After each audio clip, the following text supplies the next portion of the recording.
নমস্কার বন্ধুরা, ঘরকন্যা টুকিটাকিতে তোমাদের সকলকে স্বাগত। আশা করছি তোমরা সকলেই সুস্থ আছো এবং ভালো আছো। আগের দিন তো তোমাদের সব কিছুই ডিটেলসে বলেই দিলাম, আমার রিপোর্ট কতটা ভালো এসেছে না এসেছে, আর তোমাদেরকে রিপোর্টগুলো দেখিয়েওছি। তো যাই হোক, মনটা সকাল থেকেই অনেক ফুরফুরে। বাড়িতে আসার পরে একটু টায়ার্ডনেস হচ্ছিল, কারণ অনেকটা জার্নি করে এসেছি তো সেই কারণে।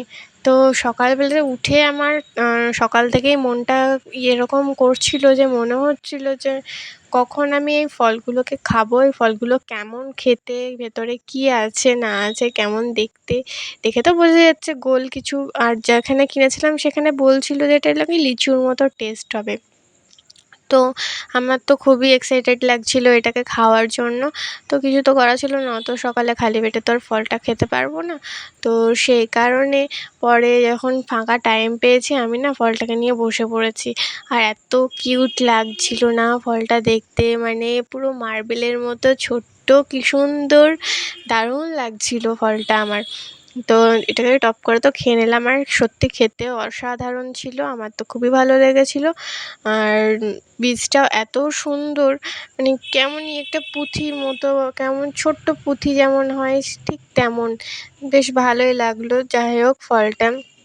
আর এই দেখো, ওখান থেকে যে ওষুধগুলো দিয়েছিল ওখান থেকেই কিনে নিয়ে এসেছিলাম অল্প করে, যাতে এখানে পরে এসে কিনতে পারি। ওখানে দামটা প্রচণ্ড, যেহেতু প্রাইভেট নার্সিংহোম তো সেই জন্য দামটা সব কিছুরই বেশি। আমাদের এখানে যেমন সব ওষুধের দোকানে 20% অফ, কিন্তু ওখানে সেই ওষুধটার দাম 10%। তো যাই হোক, খাওয়া শুরু করে দিব তাড়াতাড়ি, সেই জন্যই কিনে নিয়ে এসেছি, যদি বহরমপুরে সাপ্লাই না পাই।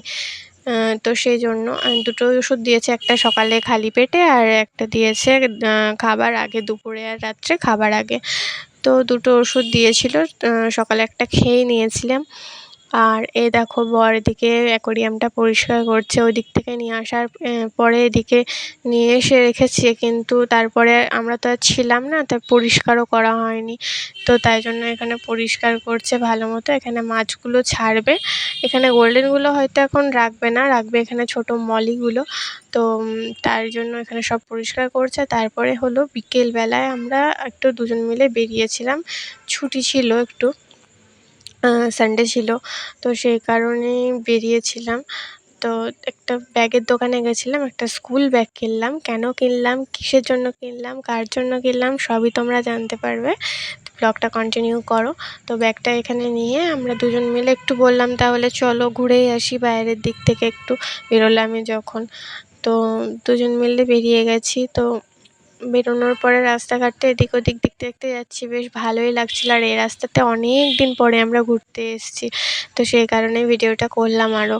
এখানে অনেক বড় বড় শপিং মল আছে, শাড়ির বড় একটা দোকান আছে, আদের ঢাকেশ্বরী আছে, তারপরে বিশাল আছে, ট্রেন্ডস আছে, অনেক কিছু এখানে আছে। তারপরে এদিকে একটা পার্কের মতো দেখতে পেলে না সামনে, ডান দিকে। তো এটা হচ্ছে এখানকার পার্ক, লালদিঘির পার্ক, এই জায়গাটার নাম লালদিঘি। তো তারপরে দেখো, সামনে আছে রবীন্দ্র সদনের রাস্তা, এটা একটা 3 মাথার মোড়। এই মোড়টা ক্রস করে আমরা যেদিকে যাচ্ছি, এই বাঁ সাইডে, এটা যে দিকটা দেখছো ওই গাছপালা দিয়ে ঢেকে গেছে, এখন পুরো বোঝা যাচ্ছে না, অন্যদিন যেদিন আসবো তোমাদের দেখাবো। এই দিকটা হচ্ছে রবীন্দ্র সদন, এখানে প্রোগ্রাম হয়। আর এদিক দিয়ে আমরা আবার চলে গেলাম স্কোয়ারের ধার দিয়ে, গঙ্গার ধারের দিকে যাব ভাবলাম, কারণ ওদিকে অনেক দিন যাওয়া হয়নি, এই রাস্তাতেও আসা হয়নি, অনেক দিন আসা হয়নি। তো তারপরে ও একটু তেল ভরলো গাড়িতে, তেল ভরাটার ছবি তুলিনি। তারপরে আমরা গঙ্গার ধার দিয়ে যেতে গিয়ে হঠাৎ করে মনে পড়লো আজকে তো উল্টো রথ। তো উল্টো রথে এইখানে না মেলা হয় গঙ্গার ধারে, আমরা মানে ভুলেই গেছিলাম যে এই দিকটাতে মেলা হয়। ঘুরতে ঘুরতে চলে আসার পরে আমাদের মনে পড়ছে যে হ্যাঁ, এদিকটাতে তো মেলা বসে, রথের মেলা তো 7 দিন ধরে থাকে এখানে। মাসির বাড়ি, জগন্নাথ দেবের মাসির বাড়ি, তো এখানে এনে রাখা হয়, এই জায়গাটাকে মাসির বাড়ি বানানো হয়েছে। আর এখানে প্রচুর ভিড় দেখো। আর মেলাটা এত সুন্দর, এত লাইটিং, মানে দারুণ লাগছে, মনে হচ্ছে এখনই দুর্গাপুজো চলে এসেছে, এত সুন্দর লাগছিল জায়গা। এরপর এখান থেকে সব মেলা টেলা একটু ভালো করে দেখলাম। মেলাটা দেখলাম বলতে সেরকমভাবে দেখিনি, এই বাইরে থেকে যেটুকু ভালো মতো দেখা যায় সেরকমই দেখলাম। দেখে কিছু কিনেও নি, কিছু খাইও নি, এত ভিড় ছিল। আর কি সুন্দর সুন্দর মাটির জিনিসপত্র বিক্রি করছিল। তারপরে আসল জায়গাতে গেলাম যেখানে সব ঠাকুরগুলোকে রাখা হয়েছে। তো সেখানে যাচ্ছি, আর দেখো কত ভিড়, কত মানুষ এসেছে, এত ভালো না এখানটাতে, মানে সবাই কীর্তন শুনতে আসে এই টাইমটা, ওই জন্য এতটা ভিড়। তো কীর্তন টাইম হচ্ছিলো, ভিতরে কীর্তনও হচ্ছিল, অনেক বাণী শোনাচ্ছিল, অনেক কিছুই শোনাচ্ছিল, অনেক গল্প বলছিল। তো কিছুক্ষণ দাঁড়িয়ে দাঁড়িয়ে আমরা শুনলাম। আর ওই দেখো ভেতরে এত ভিড় ছিল না, গাদাগাদিতে আমরা ভেতরে ঢুকতে পারিনি।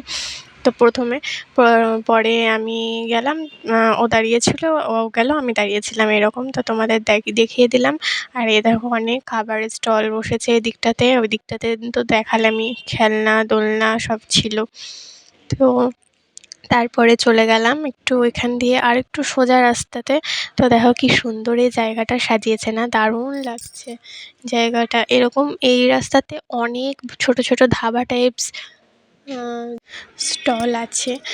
সেখানে চা পাওয়া যায়, স্ন্যাক্স পাওয়া যায়, লস্যি পাওয়া যায়, অনেক রকমের মানে খাবার দাবারের অনেক দোকান। আর সব দোকানই প্রায় এরকমভাবেই লাইটিং করে সাজানো।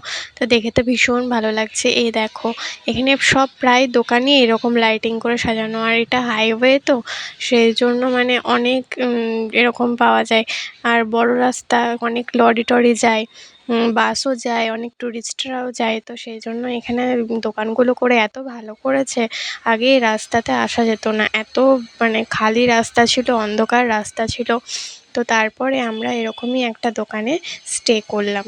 এই দেখো এখানে আমরা কি খেতে এসেছি তোমরা গেস করো তো, তোমাদের দেখাচ্ছি দূর থেকেই, যদি বুঝতে পারো তো কমেন্টে জানিও, তাহলেও আমি বলে দিচ্ছি। এই দেখো এখানে হচ্ছে বিহারি লস্যি, এখানে লস্যি পাওয়া যায়। আর এখানে লস্যিটা এত সুন্দর, এত সুন্দর, মানে অসাধারণ। একটা লস্যি খেলে তুমি রাত্রে ডিনারই করতে পারবে না, এতটাই ভালো আর মোটা করে করে দেয়। আর এখানে কোনো মিক্সিতে বানায় না, এখানে সম্পূর্ণ হাতে, দেখো কাকুটা হাতে সেই ডাল ঘুটনিগুলো হয়, ওই ডাল ঘুটনি দিয়ে ভালো করে ঘুটে ঘুটে হাঁড়ির মধ্যে করছিল নিজে হাতে। এখানে তাছাড়াও রাবড়ি পাওয়া যায়, পাতলা করে লস্যি চাইলে সেটাও হবে, যেটা স্ট্র দিয়ে খাওয়া যাবে আর কি। তো এখানে লস্যিটা ফেমাস, আমার তো খুবই ভালো লেগেছে। আমি একটা বড় একটা নিয়ে নিয়েছি। পরে মানে অর্ধেকটা খাওয়ার পরে আমার মনে হচ্ছে যে একটা নিলেই ভালো হতো, দুজনে একটাতেই খাওয়া হয়ে যেত, এতটা মানে মোটা করে দিয়েছিল। তো ও একটা নিয়েছিল, আমি একটা নিয়েছিলাম। উপরে দেখো, উপরে রাবড়িও দিয়েছে, আর দইটাও এত মোটা করে দিয়েছে, পুরো একদম থকথকে ভাব। আর চামচ দিয়ে খেতে হয়েছে, কারণ এটা পাইপ দিয়ে উঠবে না। ভীষণ, দেখো আমরা ঘুরে এসে টায়ার্ড হয়ে গেছি, খেয়ে দিয়ে এসে পেট লোড। আর এই দেখো ব্যাগটা কিনেছি, যাকে দেবো, যেদিন দেবো তোমাদেরকে সেটাও দেখাবো। ব্যাগটা কেমন হয়েছে তোমরা কমেন্টে জানিও। আমার আর বরের দুজনের পছন্দ করেই কেনা। তো কি মনে হচ্ছে, কি উদ্দেশ্যে কিনা, তোমরা যদি একটু বুঝতে পারো তো কমেন্টে জানিও। আজকে ভিডিওটা এই পর্যন্তই, আশা করি তোমাদের ভালো লেগেছে। যদি ভালো লেগে থাকে লাইক কমেন্ট শেয়ার অবশ্যই করো, আর পাশে থেকো।